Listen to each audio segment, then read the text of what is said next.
이 아침 주시는 말씀은 시편 73편 16절에서 28절입니다. 내가 어쩌면 이를 알까 하여 생각한즉 그것이 내게 심한 고통이 되었더니 하나님의 성소에 들어갈 때에야 그들의 종말을 내가 깨달았나이다. 주께서 참으로 그들을 미끄러운 곳에 두시며 파멸에 던지시니 그들이 어찌하여 그리 갑자기 황폐되었는가. 놀랄 정도로 그들은 전멸하였나이다. 주여, 사람이 깬 후에는 꿈을 무시함같이 주께서 깨신 후에는 그들의 형상을 멸시하시리이다. 내 마음이 산란하며 내 양심이 찔렸나이다. 내가 이같이 우매 무지함으로 주 앞에 짐승이오나 내가 항상 주와 함께하니 주께서 내 오른손을 붙드셨나이다. 주의 교훈으로 나를 인도하시고 후에는 영광으로 나를 영접하시리니 하늘에서는 주 외에 누가 내게 있으리요 땅에서는 주밖에 내가 사모할이 없나이다. 내 육체와 마음은 세약하나 하나님은 내 마음의 반석이시요 영원한 분깃이시라. 무릇 주를 멀리하는 자는 망하리니 음녀같이 주를 떠난 자를 주께서 다 멸하셨나이다. 하나님께 가까이함이 내게 복이라. 내가 주 여호와를 나의 피난처로 삼아 주의 모든 행적을 전파하리이다. 아멘. 지난 시간에 이어서 시편 73편 후반부를 보게 됩니다. 시편 73편의 큰 주제는 악인의 형통함을 어떻게 볼 것이냐, 왜 악인은 형통하고 의인은 고난을 당하는 것처럼 보이는가, 그런 현상이 왜 세상에 도처에 많은가, 그런 고민이 이 말씀 안에 있습니다. 이런 불공평한 일을 보면서 시편을 쓴 이분이 큰 고민에 빠져들죠. 그래서 어떻게 이런 불공평해 보이는 현상을 어떻게 해석해야 되나, 그 이유가 무엇인가, 왜 이런가, 여러 가지로 고민하지만 답을 선뜻 얻지를 못합니다. 고민이 깊어질수록 스트레스를 더 많이 받고 살맛이 없어지고요, 점점점 큰 마음의 고통을 당하게 됩니다. 이런 일들이 옛날에도 있고 조선시대도 있었고요, 옛날 2000년 전에도 있고, 또 우리가 살고 있는 오늘날도 이런 현상들이 부분적으로 이곳저곳에 있기도 합니다. 그런 큰 고통 가운데 있다가 오늘 말씀 본 것처럼 17절 이하의 말씀을 보시면 큰 전환이 일어납니다. 큰 깨달음을 알게 되죠.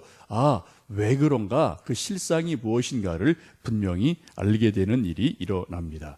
우리 17절부터 21절까지 말씀을 읽어보십니다. 하나님의 성소에 들어갈 때에야 그들의 종말을 내가 깨달았나이다. 주께서 참으로 그들을 미끄러운 곳에 두시며 파멸에 던지시니 그들이 어찌하여 그리 갑자기 황폐되었는가. 놀랄 정도로 그들은 전멸하였나이다. 주여, 사람이 깬 후에는 꿈을 무시함같이 주께서 깨신 후에는 그들의 형상을 멸시하시리이다. 내 마음이 산란하며 내 양심이 찔렸나이다. 라고 고백을 하죠. 16절, 이게 그 상반부에서는 큰 고통을 하죠. 이해할 수 없는 현상 때문에 고민이 깊어집니다. 그런데 17절 말씀에서 큰 전환점이 일어납니다. 이 사람이 하나님의 성소에 들어가서 비로소 악인들의 종말을 보고 악인들의 실상을 보게 됩니다. 성소라는 것은 여러분 아시는 것처럼 구약을 보시면 하나님의 집 성막이 있는데 그 성소가 있고 지성소가 있죠. 그래서 하나님의 집, 또 하나님 계신 곳을 우리가 흔히 성소다라고 말씀을 합니다. 곧 하나님이 계신 성소에 들어가 보니까 세상에 보이는 이런저런 현상들의 진위가, 그것이 무엇인지가 분명하게 보여지는 영적 일이 일어나게 됩니다. 마치 그 악인들이 세상에서는 푸르른 나무같이 형통한 것 같고 큰 것 같고 잘 되는 것 같지만 하나님 앞에 서 보니까 아무것도 아니다. 이런 것들을 성소에서 비로소 깨닫게 됩니다. 시편 37편에 이런 말씀이 있습니다. 내가 악인의 큰 세력을 본즉 그 본래 땅에 서 있는 나무 잎이 무성함과 같으나 내가 지나갈 때에 그는 없어졌나니 내가 찾아도 발견하지 못하였도다 라고 말씀합니다. 악인의 큰 세력이 마치 잎이 푸르른 큰 나무같이 엄청나게 커 보이고 우람해 보이는데 가을 설이 내리면은 나뭇잎이 다 떨어지면은 앙상한 나무가 별것 없어 보이는 것처럼 그 실상이 보이는 일이 일어난다는 것입니다. 여러분, 이 세상에 보면은 수많은 사람들이 나뭇잎이 아주 풍성해서 덩치가 이렇게 크고요, 당당해 보이는 것들이 아주 많습니다. 그러나 겨울 되면 별것 아닌 그런 어떤 정말 앙상한 나뭇가지만 보일 때가 있지 않습니까? 그런 일이 있다는 거죠. 여러분, 풍선을 지난주 저희들이 어린이 주일할 때 여기 풍선을 이렇게 몇 개 좀 달아놨었는데요. 풍선 보시면은 원래 요만해요, 그죠? 풍선이. 근데 바람을 넣으면은 이만하게 커지거든요. 그래서 사람들 보면 풍선 보면 아이 크다, 덩치가 참 크네, 되게 아주 멋있네라고 보이지만 풍선에서 바람을 빼버리면은 풍선이 뭐예요? 요만한 쪼가리, 고무 쪼가리밖에 아닌 거거든요. 그런 현상이 있다는 겁니다. 이 세상에서 수많은 사람들이 풍선같이 사는 사람이 되게 많아요. 실상은 별거 없는데 허풍을 떠는 사람이 엄청 많거든요. 그래서 조금 요만큼 있으면 그것을 이렇게 크게 또 과대 포장을 하고요, 또 이렇게 말을 하고요, 응시되는 것들이 있는데 실상 보면은 별것 아니죠. 그래서 하나님 앞에 보면 그건 더더군다나 그것은 아무것도 아니라는 겁니다. 사람들 볼 때 풍선은 큰 것처럼 보이고 화려하게 보이지만 바람 빼면은 아무것도 아닌 것처럼 하나님 앞에 인생들이 그러한 존재다라고 오늘 성경은 말씀하고 있습니다.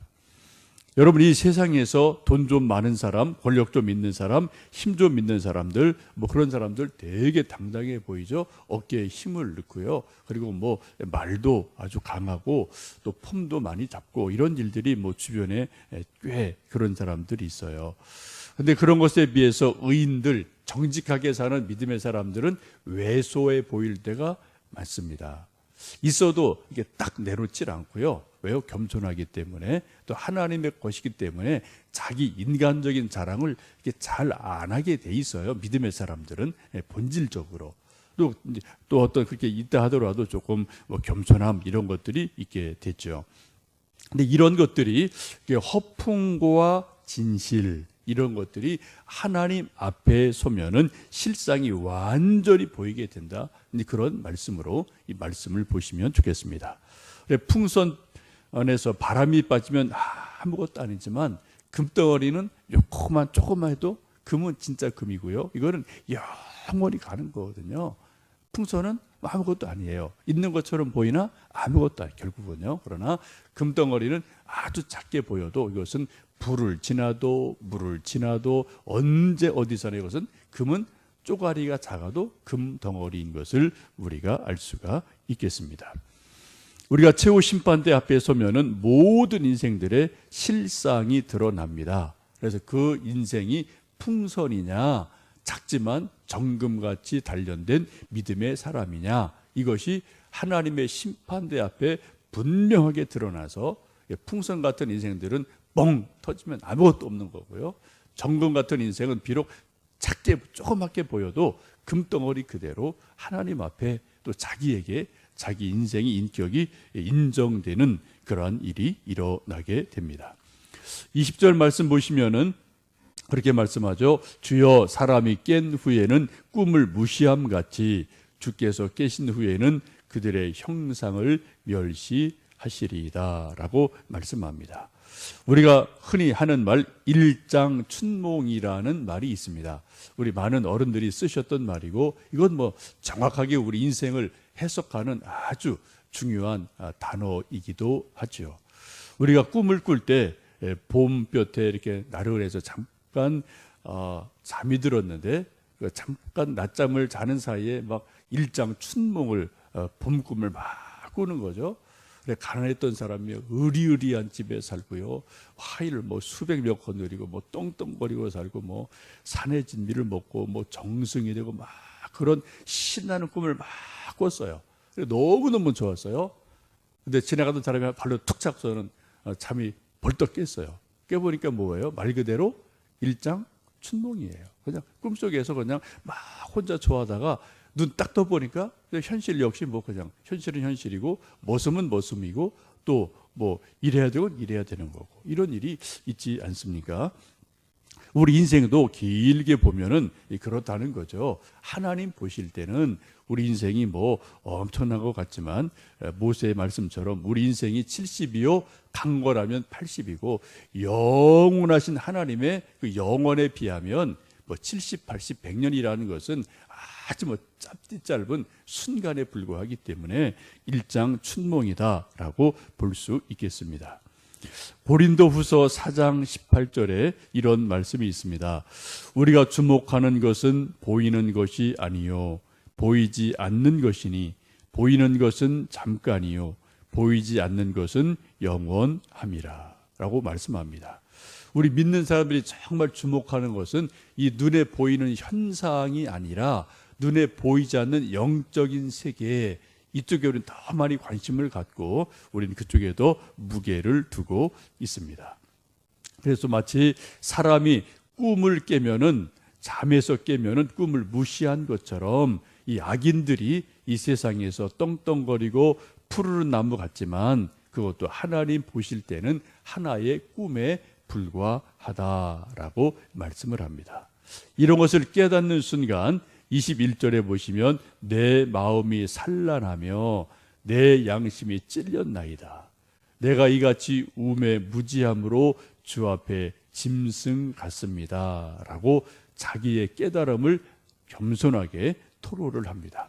그 전에는 악인들의 형통함 때문에 이해가 안 돼서 마음이 아팠어요. 그때 참 고민이 많았습니다. 근데 하나님의 성소에 들어가서 악인의 실상을 보고 믿음의 사람들의 의인의 실상을 보고 난 다음에 뭐가요? 마음이 산란해졌어요. 아, 내가 잘못 알고 있었구나. 내가 헛것을 보고 있었구나.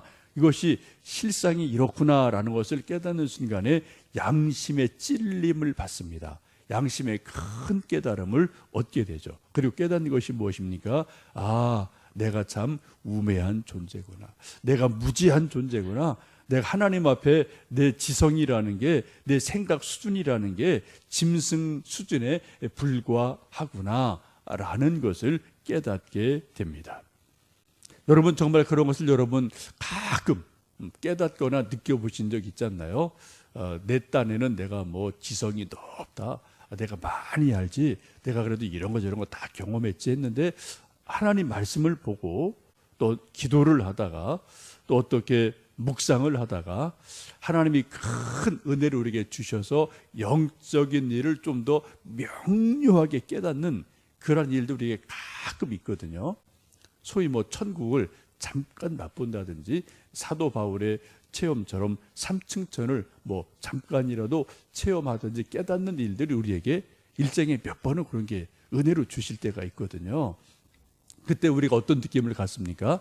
야, 내가 알고 있는 지식, 내가 알고 있는 경험, 내가 가지고 있는 이런 것들이 정말 아무것도 아니구나. 그런 것을 우리가 깨달을 때가 있거든요. 기독교 2000년 역사에서 제가 어제 설교 드린 것처럼 가장 위대한 신학자는 성 어거스틴입니다. 히말라야 산맥 같은 분이에요.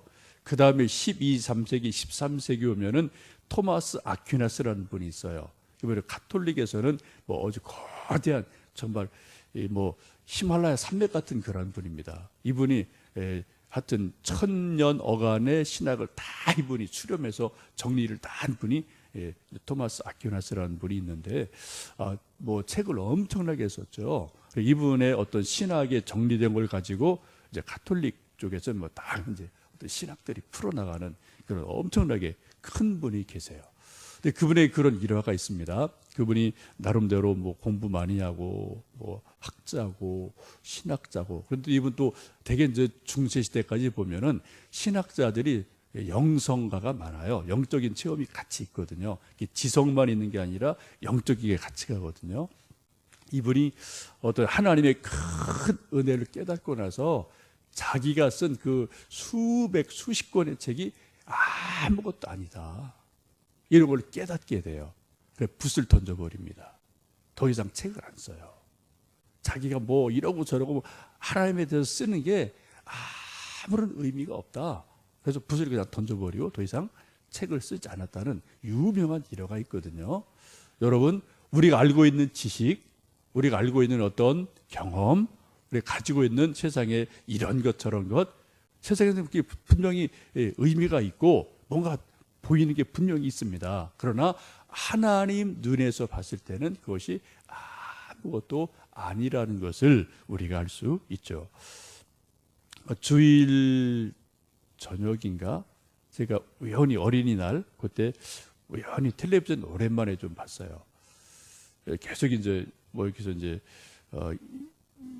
밤에 있으니까 뭐 텔레비전도 잘 뭐 볼 여유도 없는데, 그때 잠깐 좀 낮에 좀 쉬는 시간에 있어서 조금 좀 텔레비전을 보다가 우연히 제가 KBS에서 하는 뭐 아버지와 함께 우주여행인가 뭐 그런 어떤 어린이 특집으로 뭐 만든 뭐 하여튼 그런 게 잠깐 있더라고요.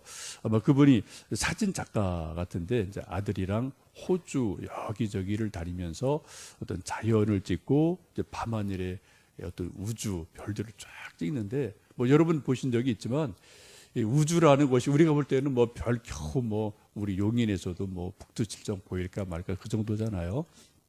정말 그런 광활한 무공의 자연에 가면은 밤하늘 있는 그대로 다 보이지 않습니까?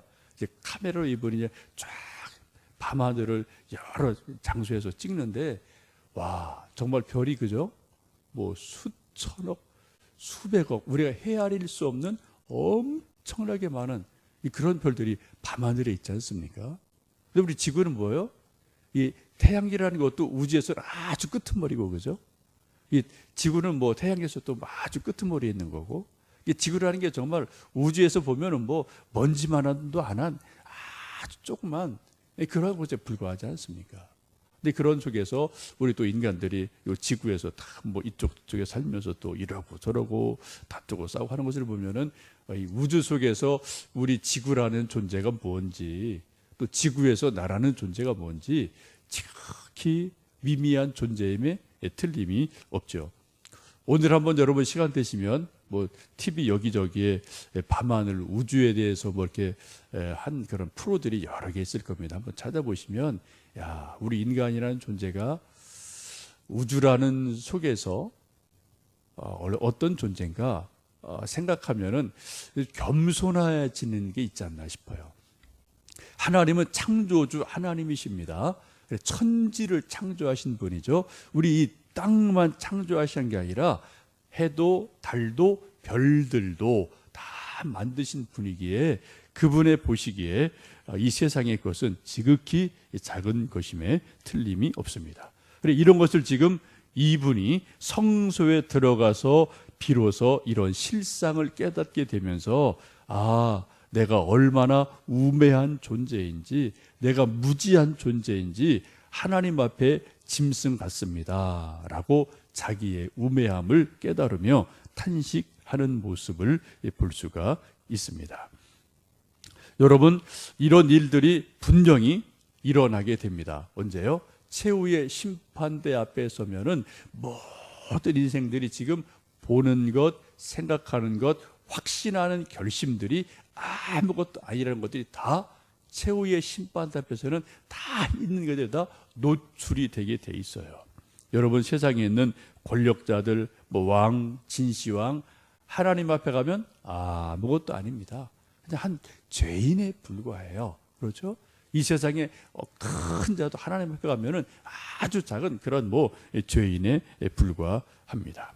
오직 하나님 앞에 큰 자는 세상에서 큰 자가 아니라 하나님을 위해서 일한 사람, 복음을 위해서 수고하고 땀 흘린 사람, 예수님의 십자가를 붙들고 예수님의 십자가를 소중히 여긴 사람, 그 말씀을 따라 순종한 사람, 이러한 사람들이 하나님 앞에서 큰 자로 확증되어지는 것이 최후의 심판에서 분명히 일어나게 됩니다. 그래서 사도 바울은 말씀하기를 그때 아까 우리 찬송 부른 것처럼 의의 면류관을 받아 쓰게 되고 생명의 면류관을 받아 쓰는 일이 일어나고, 또 마태복음 25장 보시면 예수님이 천국 비유를 여러 가지 하시는데 마지막 비유가 그거죠. 양과 염소가 있어서 심판 때에 양, 염소로 하나님께서 분류를 딱 하시게 될 때, 그때 하나는 영벌에, 하나는 영생에 들어가는 일들이 분명하게 일어난다라고 말씀합니다. 여러분, 최후의 심판대 앞에 서는 순간 인생들의 모든 생각, 모든 어떤 가치관, 모든 것들이 꿈을 깨는 것처럼 확 깨는 일이 일어나요. 하나님께서 말씀하시는 것이 진짜입니다. 세상에서 말하는 이런저런 이데올로기, 이런저런 가치관, 이런저런 것들은 다 지나가는 허상에 불과하고 하나님이 말씀하신 것만이 진실로 남는 순간이 우리에게 분명히 있음을 성경은 말씀을 합니다. 그래서 결국 이러한 것을 불공평이라는 것이 풍선처럼 뭐 그런 것이구나, 이런 것을 깨닫는 순간 이제 27절, 28절 말씀에서 그렇게 말씀하죠. 26절부터 28절까지 읽습니다.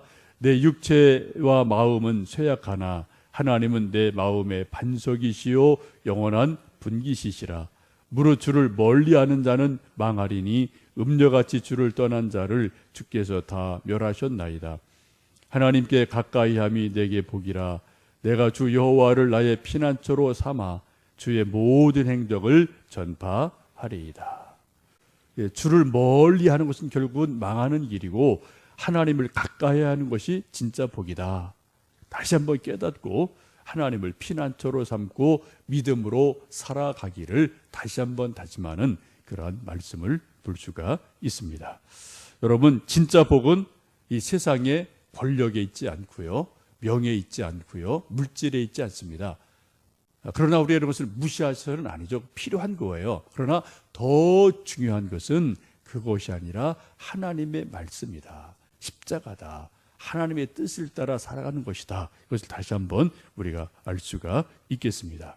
오늘도 여러분, 하나님을 가까이 함으로 하나님의 위로를 받고 또 일용할 양식을 채워주심을 감사하고 또 천국의 소망을 두시며 승리하시는 한 날 되시기를 주님의 이름으로 축복합니다. 기도하겠습니다.